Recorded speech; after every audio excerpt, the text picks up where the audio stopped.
14 दिन से सुन रहे हैं, देख रहे हैं। गाजा बॉर्डर पर टैंक पहुंच गए। इजराइल की reserve force stand by mode पर है। तैयारी पूरी है और अब तो खुद इजराइल के प्राइम मिनिस्टर बेंजामिन नेतन्याहू सैनिकों से मिलकर आ गए। जोश भरा और आगे के ऑपरेशन के प्लान सीनियर अफसरों से डिस्कस भी किया। פה עם הלוחמים של גולני, הם באים מכל חלקי הארץ, הם לחמו כמו אריות, אם ילחמו כמו אריות. אתם מוכנים להמשך? כן! אנחנו הולכים לנצח בכל העוצמה, אתם מוכנים? כן! כל עם ישראל עומד מאחוריכם, ואנחנו ניתן את המכה הקשה לאויבים שלנו, כדי שנשיג ניצחון לניצחון. מוכנים? כן! इसी तरह का दौरा इजराइल के डिफेंस मिनिस्टर योआव गैलेंट का भी था।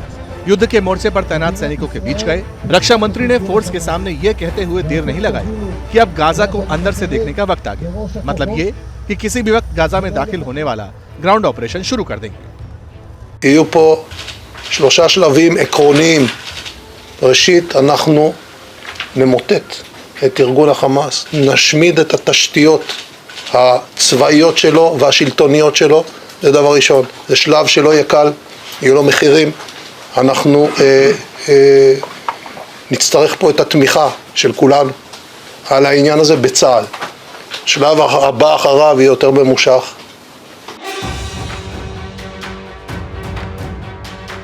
सैनिक रुके हुए हैं, लेकिन हमारा कैमरा और रिपोर्टर नहीं। जहां आज तक कोई नहीं पहुंचा, जिस गाजा पट्टी के पास जाने भर से इजराइल के कान खड़े हो जाते हैं, वहां हमारे संवाददाता पहुंचे। एक कदम गाजा के अंदर था तो दूसरा इजराइल में। वही जगह जहां से हमास के आतंकियों ने फेंसिंग की तार काटकर 7 अक्टूबर के हमले को अंजाम दिया था। मैं गाजा पट्टी में हूं, मेरे कैमरामैन मान इस समय इजराइल में है। ये जो फेंस है आपको दिखाई दे रही है, इसमें इलेक्ट्रिक करंट लगातार दौड़ता रहता है। हालांकि अभी इस करंट को रोका गया है, इसे डिस्कनेक्ट किया गया है, लेकिन ये आपको साफ साफ दिखाई देगा कि यहाँ पर इलेक्ट्रिक सर्किट्स हैं। और हमें आईडीएफ द्वारा बताया गया है कि इस पूरे फेंसिंग पर, जो कि इजराइल और गाजा पट्टी को अलग करता है, उसमें करंट लगातार दौड़ता रहता है। इसके बावजूद हमास के आतंकी 7 तारीख को आ पाए।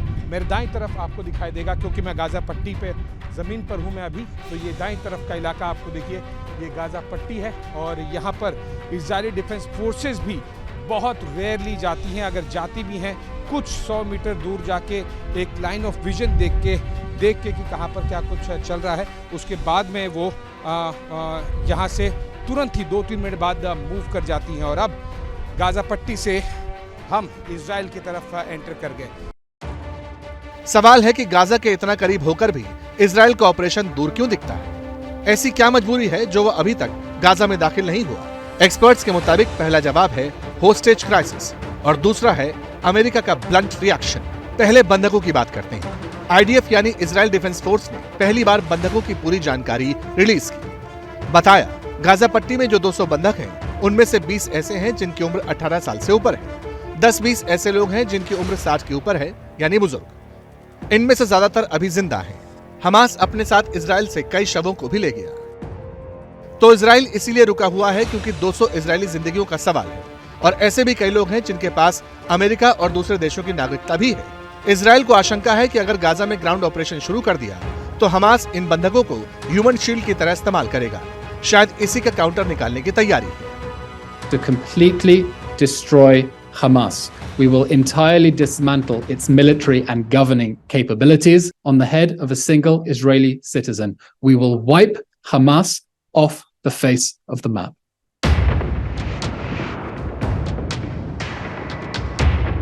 जब जो बाइडेन इजराइल आए थे तो उन्होंने इजराइल का पूरी तरह सपोर्ट करने का ऐलान किया। हो सकता है आने वाले दिनों में अरबों डॉलर का फंड भी जारी हो जाए। लेकिन जैसे ही जो बाइडेन एयरफोर्स 1 में बैठकर वॉशिंगटन के लिए रवाना हुए, उनके सुर बदल गए। कह दिया कि फिलिस्तीन और गाजा इशू पर नेतन्याहू के साथ काफी ब्लंट बातचीत की। सिविलियंस को कुछ नहीं होना चाहिए। Up to 20 trucks. This has been a very blunt negotiation I've had. And so we want to get as many of the trucks out as possible. There's, I guess, 150 or something there. Not all of them will go. The first tranche, if there's a second tranche, see how it goes. वैसे Israel के सामने hostage crisis वाली ऐसी situation 1976 में भी आई थी। तब popular front for the liberation of फिलिस्तीन के मेंबर्स ने एयर फ्रांस का प्लेन हाईजैक कर लिया था। वो उसे युगांडा के एंटेबे एयरपोर्ट ले गए। जब पता चला कि इसमें 100 इजरायली भी मौजूद थे, तो इजराइल ने उन्हें बचाने के लिए ऑपरेशन थंडरबोल्ट चलाया। तानाशाह ईदी अमीन की नाक के नीचे से यहूदियों को बचाकर वापस ले आए।